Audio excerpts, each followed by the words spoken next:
رب کا ہے فرمان، اس پہ جا قربان، پیغام قرآن، پیغام قرآن۔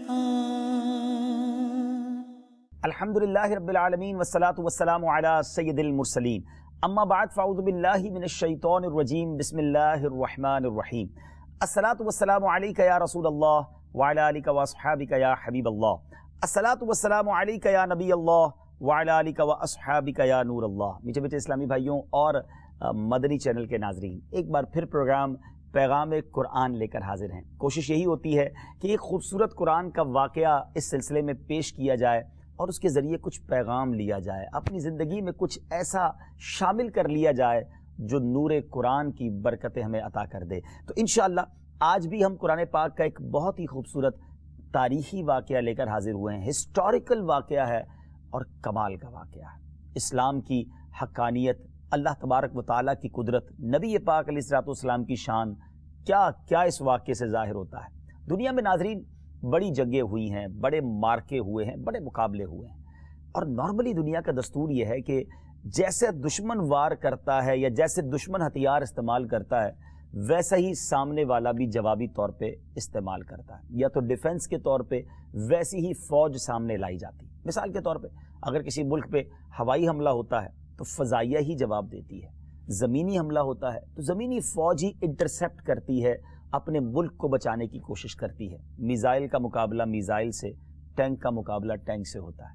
مگر تاریخ میں ایک ایسا حملہ بھی ہوا جس کو قرآن نے بیان کیا، مگر کمال یہ تھا حملہ بڑی مضبوط چیز کے ذریعے ہوا اور اس کا جو جواب دیا گیا بظاہر بڑی کمزور اور بہت چھوٹی چیز کے ذریعے جواب دیا گیا۔ یہ کون سا مارکا ہے؟ تبھی تو ہم بار بار آپ سے عرض کرتے ہیں قرآن پڑھیے، قرآن سمجھیے، قرآن کے پیغام کو جانیے، قرآن میں کیا کیا موجود ہے سمجھیے تو صحیح۔ اسی فکر کے ساتھ، اسی سوچ کے ساتھ یہ سلسلہ لے کر آتے ہیں کہ شوق قرآن بڑھے، ذوق قرآن بڑھے، قرآن سمجھنے کا جذبہ بڑھے۔ آج میں جس سورت کی تلاوت ہم سنیں گے، جس سورت کے بارے میں جانیں گے، آپ سب نے کئی بار وہ سورت سنی ہے۔ جی ہاں، اگر میں یہ کہوں تو شاید غلط نہیں ہوگا کہ میجورٹی، اکثر مسلمانوں کو یہ سورت یاد بھی ہوگی، سنی تو کئی بار ہوگی، لیکن کیا اس کے پیچھے جو پس منظر ہے، اس کے پیچھے جو واقعہ ہے وہ آپ کو معلوم ہے؟ آج بات کریں گے ایک ایسے لشکر کی، ایک ایسے حملے کی جو ہاتھیوں کے ذریعے کیا گیا تھا۔ یاد رہے ناظرین، اس زمانے میں آج سے ہزاروں سال پہلے، سینکڑوں سال پہلے لڑائیاں گھوڑوں پر، اونٹوں پر تو ہوتی تھی، ہاتھی مقابلے میں نہیں لائے جاتے تھے۔ اور ہاتھی کا مطلب تو یہ ہوا کہ تہس نہس کر دینا ہے آبادی کو۔ یہ ہاتھیوں کا لشکر کہاں آیا تھا اور کیوں آیا تھا؟ یہ ہم سب کے مقدس کعبے کو گرانے آیا تھا۔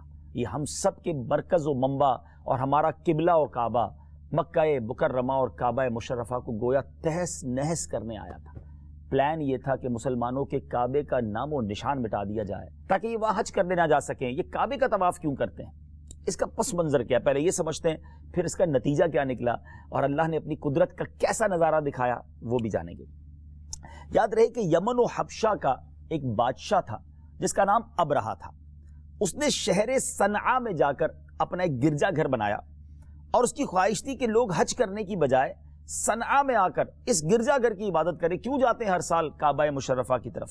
اور معاذ اللہ اس کا ذہن یہ تھا کہ اس گرجا گھر کا طواف ہونا چاہیے، حج کا میلہ یہاں لگنا چاہیے۔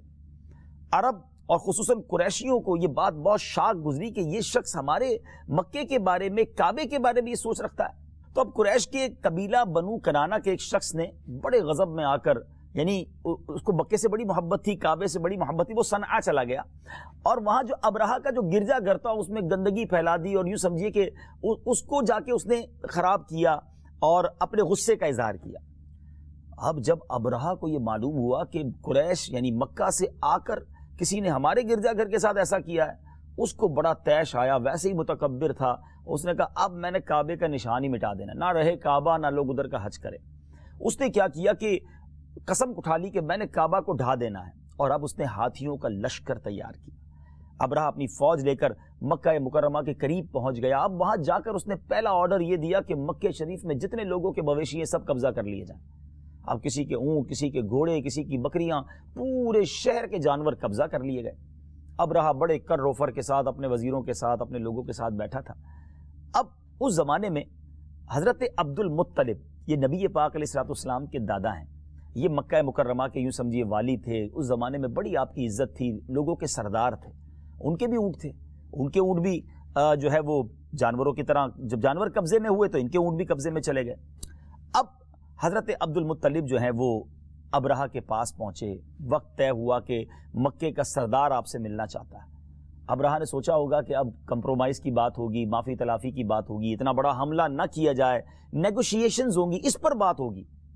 حضرت عبد المطلب جب اس کے کمرے میں داخل ہوئے، اس کے خیمے میں داخل ہوئے، تو ابرہہ نے نور نبوت کا جو نور، جلال، روب آپ کے چہرے پر دیکھا تو اپنی جگہ سے کھڑا ہو گیا اور حضرت عبد المطلب کو اپنے پاس بڑی عزت سے بٹھایا۔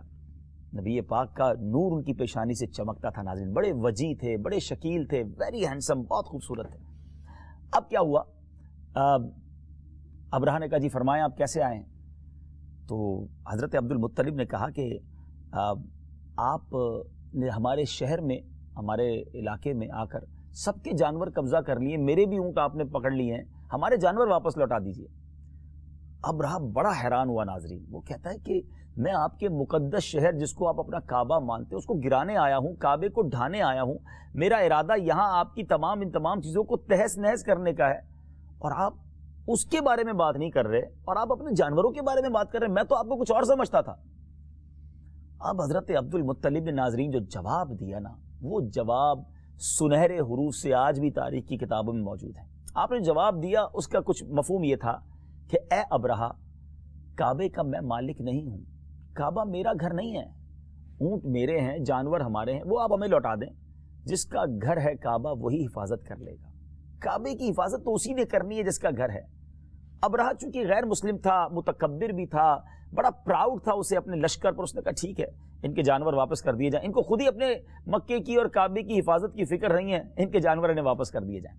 حضرت عبد المطلب نے اپنے جانور لیے اور قریش کے لوگوں کو جمع کیا، مکے کے باسیوں کو جمع کیا اور کہا اے مکے والو، یہ جانور لو اور اب پہاڑوں پہ چلے جاؤ، اب اپنی اپنی بستی سے نکل جاؤ، کیونکہ ابرہہ نے ایک زبردست حملہ کرنا ہے اور تم سب اپنی سیکیورٹی کا انتظام کرو اور پہاڑوں پہ چلے جاؤ۔ یہ بڑا عجیب آرڈر تھا ناظرین، مکے سے بڑی محبت، کعبے سے ان کو بڑی محبت، طواف کعبے کا کرتے، حج کعبے پہ ہوتا، اور ایک لشکر آیا ہوا ہے کعبے کو گرانے کے لیے۔ عقل تو یہ کہتی ہے سارے مکے والے صف بصف کھڑے ہو جاتے، جانے قربان کر دیتے کہ ہمارے کعبے کو آنچ نہیں آئے گی، پہلے ہماری جان جائے گی، مگر یہ عجیب آرڈر تھا کہ سارے مکے والے پہاڑوں پہ چلے جائیں۔ حضرت عبد المطلب چونکہ سردار تھے، سارے لوگ مانے اور وہ پہاڑوں پہ چلے گئے۔ مکہ شریف جنہوں نے دیکھا ہے، اللہ مجھے اور آپ کو بار بار دیکھنا نصیب فرمائے، اب بھی مکے کے ارد گرد بہت سارے پہاڑ ہیں، پہلے تو پورا کعبہ ہی سمجھ لیں چاروں طرف سے پہاڑوں سے گھرا ہوا تھا۔ ذرا امیجن کرنے کی، ذرا تصور کرنے کی کوشش کریں وہ منظر کیسا ہوگا کہ اہل مکہ پہاڑوں پہ ہیں اور کعبہ شریف درمیان میں ہے اور انتظار ہے کہ اب حملہ ہونے والا ہے، ہمارے کعبے کا ہوگا کیا۔ حضرت عبد المطلب نے کیا کیا، آپ نے جب ساری قوم پہاڑوں پہ چلی گئی، اب آپ اکیلے کعبہ شریف کے دروازے پر آئے، آپ نے دروازہ کعبہ کو، باب رحمت کو پکڑ کر ناظرین جو دعا کی، اللہ اکبر اللہ اکبر، یہ دعا یوں سمجھیے کہ تاریخ میں جس انداز سے لکھی ہوئی ہے، آپ نے روتے ہوئے گڑ گڑاتے ہوئے اللہ کی بارگاہ میں عرض کیا، جس کا مضمون یہ ہے کہ اے اللہ، ہر بندہ اپنے گھر کی حفاظت کرتا ہے، آج تیرے گھر کی حفاظت تو نے کرنی ہے۔ اے رب کریم، دشمن دھاوا بولنے کو ہے، ہم کمزور ہیں مالک، تو نے ان دشمنوں کو جواب بھی دینا ہے، اپنے گھر کی حفاظت بھی کرنی ہے، دنیا کو بتانا ہے مالک کہ تیری قدرت کیسی ہے۔ اور اب اس طرح روتے ہوئے، گڑ گڑاتے ہوئے، دعائیں کرتے ہوئے حضرت عبد المطلب بھی پہاڑ پر چلے گئے۔ وہاں پر ایک عجب منظر تھا کہ لشکر تیار ہے، ہاتھیوں کا لشکر آگے بڑھنے کو ہے، اور اب اس لشکر کا سب سے آگے ایک ایسا ہاتھیوں کا، جس کو کہ ہاتھیوں میں بھی جو لیڈر تھا اس کا نام محمود تھا، اور ابرہہ اس کو یقیناً اس میں سواری بھی کرتا تھا اور اسے پسند بھی بہت کرتا تھا۔ اب جب اس کو کھڑا کیا گیا تو پہلے تو وہ کھڑا نہ ہو، اور اب جب کھڑا ہو گیا تو جیسے ہی حکم دیا گیا کہ لشکر کعبے کی طرف چلے، تو جو محمود نام کا ہاتھی تھا وہ آگے ہی نہ بڑھ پاتا، ایک قدم بھی آگے نہ بڑھا تھا، اس کو جب ٹرن کرتے کعبے کی طرف پشت کر کے وہ چلنا شروع کر دیتا، مگر کعبے کی طرف جو ہے وہ ہاتھی جو ہے وہ آگے نہ بڑھا۔ اب عجیب منظر تھا، اب اتنے میں جب یہ لشکر چل ہی نہیں پا رہا، ایک طرح سے سٹک ہوا ہے، کعبہ شریف کی طرف بڑھ ہی نہیں پا رہے تھے، اب اللہ تعالیٰ نے دنیا کو اپنی قدرت کا نظارہ کیا دکھایا. اب مشرق کی طرف سے، سمندر کی طرف سے پرندوں کا لشکر بھیجا گیا. میں نے اس پروگرام کے شروع میں ایک بات کی تھی ناظرین کہ جیسی آرمی ہوتی ہے، ایئر فورس ہوتی ہے، نیوی ہوتی ہے، جیسا وہ حملہ کرتے ہیں ویسا رپلائی دیا جاتا ہے. یہاں لشکر ہاتھیوں کا ہے اور مقابلے میں پرندے، وہ بھی چھوٹے پرندے. ابابیل بہت چھوٹا ہوتا ہے ناظرین. ابابیل اور ہاتھی کہاں، کدھر ہاتھی اور کدھر ابابیل. دنیا میں جو ٹاپ 5 بگ 5 جانور کہے جاتے ہیں اس میں ایلیفنٹ آتا ہے، اس میں ہاتھی آتا ہے. یعنی دنیا کے بڑے جانور کے مقابلے میں چھوٹا سا ابابیل. اللہ اکبر. یہ دنیا کو بتانا تھا رب چاہے اپنی قدرت کا ایسا نظارہ دکھا. اچھا پھر ہاتھیوں کو مارنے کے لیے عقل کہتی ہے کوئی بہت بڑی چٹان چاہیے، بہت بڑا پتھر چاہیے، بڑا میزائل چاہیے. مگر یہاں ان ابابیل کے جو ہاتھ ہیں یا ان کے پنجے ہیں اس میں چھوٹے چھوٹے کنکر ہیں. بتائیے نا ابابیل کتنا پتھر اٹھا سکتی ہے. ایک ابابیل کا لشکر آیا، ابابیل کی ٹولی آئی جن کے پنجوں میں کنکر تھے، مگر وہ قہر الہی کے پتھر تھے، وہ عذاب الہی کے کنکر تھے. اب یہ ابابیل کا لشکر اس ہاتھیوں کے لشکر کے اوپر آیا اور اب انہوں نے جو ہے وہ اپنے کنکر پھینکنا شروع کیے. یہ کنکر کیسے گائیڈڈ تھے کہ ہر کنکر پر گویا ایک ہاتھی سوار کا نام لکھا تھا. وہ ہاتھی سوار کے سر پہ لگتا، ہاتھی سوار کو چیرتا، ہاتھی کو چیرتا اور زمین میں پیوست ہو جاتا. ناظرین ان کنکروں نے تباہی مچا دی. اس لشکر کے پرخچے اڑ گئے، ایک ہاتھی سوار بھی باقی نہ بچا، ایک ہاتھی باقی نہ بچا. دنیا میں ایک پیغام چلا گیا کہ کعبے والوں کا مقابلہ نہ کرنا.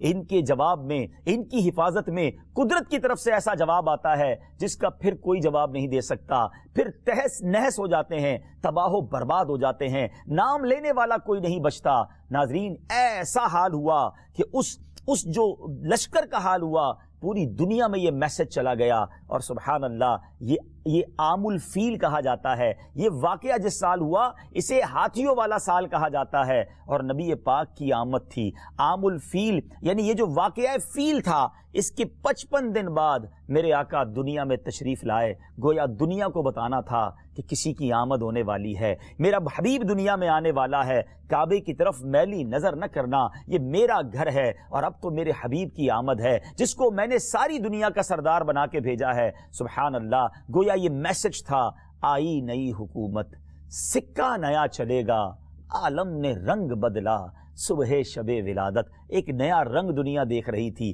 ایک نیا میسج دنیا کو کنوے ہو رہا تھا کہ اب کسی کی آمد ہونے والی ہے. ناظرین یہ ایمان افروز واقعہ جب بھی سنتے ہیں، جب بھی پڑھتے ہیں، ایمان کو جلا مل جاتی ہے. ایمان یوں سمجھے کہ ایک بار پھر تازہ ہو جاتا ہے. سبحان اللہ کہ ایمان والے ہوں، رب کی قدرت پر یقین ہو، اللہ پر سچا بھروسہ ہو تو رب کریم پرندوں کے ذریعے بھی ہاتھیوں کو برباد کر سکتا ہے. وہ بدر کے میدان میں تھوڑے صحابہ ہوں، فرشتوں کی فوج بھیج کر کفار کو تہو بالا کر سکتا ہے.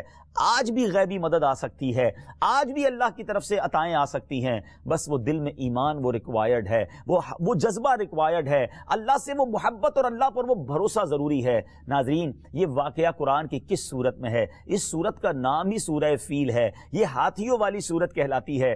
کئی بار آپ نے اور میں نے سنی ہے، مگر آج اس پورے پس منظر کو سننے کے بعد، آج اس پورے واقعے کو سننے کے بعد اب آپ اس سورت کی تلاوت سنیے اور ترجمہ سنیے، ایمان مزید تازہ ہوگا. اور اب مجھے امید ہے کہ جب کبھی بھی امام صاحب آپ نماز پڑھ رہے ہوں گے اور وہ سورت کی تلاوت کریں گے تو اب آپ انشاءاللہ امام صاحب کے ساتھ ہوں گے، آپ کے ذہن میں یہ ساری باتیں آ رہی ہوں گی. تو یہ نماز میں جو کہتے ہیں نا فوکس کرنے کا، نماز میں کچھ اور خیالات نہ آئیں، نماز میں بندہ کہیں اور نہ جائے. اگر نماز میں خشوع و خضوع چاہیے تو اس کا ایک طریقہ یہ بھی ہے کہ قرآن کو ترجمے اور تفسیر کے ساتھ پڑھ لیں، اور خاص طور پہ ان صورتوں کو بار بار پڑھ لیں جو نمازوں میں پڑھی جاتی ہیں، تاکہ جب تلاوت ہو تو ہمیں سمجھ آ رہا ہو کہ بات کیا ہو رہی ہے. آئیے سورہ فیل کی تلاوت سنتے ہیں اور اس کا ترجمہ سنتے ہیں. بسم اللہ الرحمن الرحیم. أَلَمْ تَرَ كَيْفَ فَعَلَ رَبُّكَ بِأَصْحَابِ الْفِيلِ أَلَمْ يَجْعَلْ كَيْدَهُمْ فِي تَضْلِيلٍ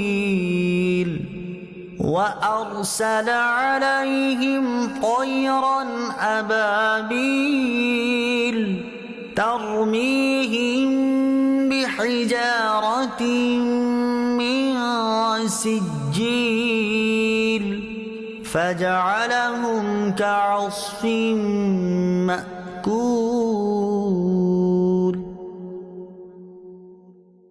اے محبوب کیا تم نے نہ دیکھا تمہارے رب نے ان ہاتھی والوں کا کیا حال کیا؟ کیا ان کا داؤ تباہی میں نہ ڈالا اور ان پر پرندوں کی ٹکڑیاں یعنی فوجیں بھیجی کہ انہیں کنکر کے پتھروں سے مارتے تو انہیں کر ڈالا جیسے کھائی کھیتی کی پتی یعنی بھوسا۔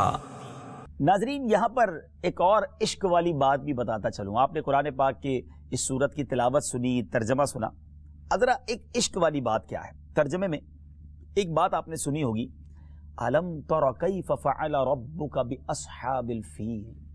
اے محبوب کیا تم نے نہ دیکھا کہ تمہارے رب نے ان ہاتھی والوں کا کیا حال کیا؟ الم تر کیف، اے محبوب کیا تم نے نہ دیکھا؟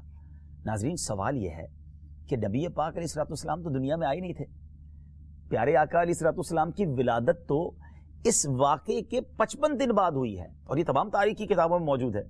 تو قرآن کا یہ کہنا کہ اے محبوب تم نے نہ دیکھا، یہ اس سے کیا مراد ہے؟ اللہ اکبر، یہ اسی بات کی دلیل ہے کہ نبی پاک کے نور کو اللہ تبارک و تعالیٰ نے سب سے پہلے پیدا فرمایا اور سرور کائنات علیہ الصلوۃ والسلام عالم ارواح میں یہ دیکھ رہے تھے جو یہ واقعہ ہوا، ورنہ قرآن یہ کیوں کہتا کہ محبوب آپ نے نہ دیکھا؟ سبحان اللہ سبحان اللہ۔ تو بہرحال یہ واقعہ فیل جو ہے یہ ایمانوں کو جلا بخشنے والا، ہمارے ایمان کو مزید مضبوط کرنے والا واقعہ ہے اور رہتی دنیا کے لیے بھی یہ میسج تھا اور آج بھی ہے کہ مسلمانوں سے اور خاص طور پہ ان کے مقدس جگہوں پر کبھی کوئی میلی نظر نہ رکھے، کیونکہ اللہ کی تائید، اللہ کی قدرت اور اللہ کی حمایت جو ہے یقیناً مسلمانوں کے ساتھ ہے۔ بس اللہ ہم مسلمانوں کے اعمال اچھے کر دے، ایسا ہو جائے کہ ہم اپنے اعمال درست کر لیں، ہمارے کردار اچھے ہو جائیں، ہم ایسے مسلمان ہو جائیں جیسا اللہ تبارک و تعالی ہمیں دیکھنا چاہتا ہے۔ یقین کیجئے قرآن و سنت پر عمل اگر آج بھی ہو جائے، آج بھی نبی پاک علیہ الصلوۃ والسلام کی تعلیمات پر عمل ہو جائیں تو مسلمان ہی دنیا میں غالب رہیں گے، مسلمانوں ہی کو عروج ملے گا، کیونکہ نبی پاک علیہ الصلوۃ والسلام کی جو تعلیمات ہیں ناظرین، جو سنت رسول ہے، جو قرآن کے ذریعے نبی پاک نے ہم تک پہنچایا ہے، کیونکہ وہی کامیابی کا راستہ ہے۔ آج دیکھیں نا، ہم دوسری قوموں کی مثال دیتے ہیں کہ فلاں قوموں میں بڑا انصاف ہے، وہ بڑا سچ بولتے ہیں، فلاں جگہ پر جناب بڑا صفائی ہے۔ مجھے بتائیے یہ ساری چیزیں، چاہے وہ امن و امان ہو، چاہے دوسرے کا خیال رکھنا ہو، چاہے انسانوں یا جانوروں کے حقوق ہوں، یہ ساری باتیں نبی پاک نے ہمیں بتائی ہیں۔ مسئلہ یہ ہے ہم دوسری قوموں کی تعریف تو کرتے ہیں، اپنا اسلام پڑھتے نہیں ہیں، قرآن پڑھتے نہیں ہیں، نبی پاک کی تعلیم حاصل کرتے نہیں ہیں۔ صفائی کو نصف ایمان تو میرے آقا نے 1450 سال پہلے فرمایا۔ نبی پاک علیہ الصلوۃ والسلام نے انسانوں کے حقوق بھی بیان کیے، جانوروں کے حقوق بھی بیان کیے۔ نبی پاک نے ہمیشہ سچ بولنے کی تلقین کی، پیارے آقا نے ہمیشہ وعدوں کی پاسداری کی تلقین کی۔ نبی پاک نے یہ حدیث فرمائی، من غش فلیس منا، جو کسی کو دھوکہ دے وہ ہم میں سے نہیں۔ تو یہ ساری باتیں تو ہمارے مذہب میں، ہمارے اسلام میں اور ہمارے آقا نے ہمیں بتائیں۔ مسئلہ یہی تو ہے، ہم نے ان کی تعلیمات کو چھوڑ دیا۔ اگر ان کی تعلیمات کو آج بھی عمل کر لیا جائے، اگر آج قرآن و سنت کا دامن آج بھی تھام لیا جائے تو مسلمانوں کو ترقی سے کوئی نہیں روک سکتا۔ آج کل بڑے بڑے سیمینار ہوتے ہیں ناظرین کہ مسلمانوں کے زوال کی وجہ کیا ہے، مسلمان کیوں پیچھے رہ گئے ہیں۔ بڑے سیمینار کرنے کی ضرورت نہیں ہے، یہ احادیث میں مضمون موجود ہے کہ اگر تم قرآن و سنت کو چھوڑ دو گے، میں تمہارے درمیان دو چیزیں چھوڑے جا رہا ہوں۔ ایک روایت کے مطابق قرآن اور اہل بیت کے بارے میں فرمایا، اور ایک روایت میں قرآن اور اپنی سنت کے بارے میں فرمایا، اور فرمایا جو جب تک اسے تھامے رہو گے، مضبوط رہو گے، ترقی کرتے رہو گے، اور جب انہیں چھوڑ دو گے تو دشمن تم پر اس طرح حملہ آور ہو جائے گا جس طرح بھیڑیا بکریوں کے ریوڑ پر حملہ آور ہو جاتا ہے۔ ذرا سوچئے ناظرین، ہم کیوں مغلوب ہو رہے ہیں، ہم کیوں پیچھے جا رہے ہیں، ہم کیوں مسلمان آج دنیا بھر میں مغلوب ہو رہے ہیں؟ بتائیے نا، قرآن اور سنت پر کس کا عمل ہے؟ اہل بیت اطہار کی تعلیمات پر کس کا عمل ہے؟ اے کاش ہم ان باتوں پر عمل کرنے والے بن جائیں، پھر انشاءاللہ مسلمانوں کو ترقی سے کوئی نہیں روک سکتا۔ بہرحال آج پیغام قرآن میں بہت پیاری باتیں سیکھنے کو ملی ہیں اور اللہ کی قدرت کے نظارے کے بارے میں بھی جاننے کو ملا ہے۔ امید کرتا ہوں مزید قرآن پاک پڑھنے اور سمجھنے کا ذوق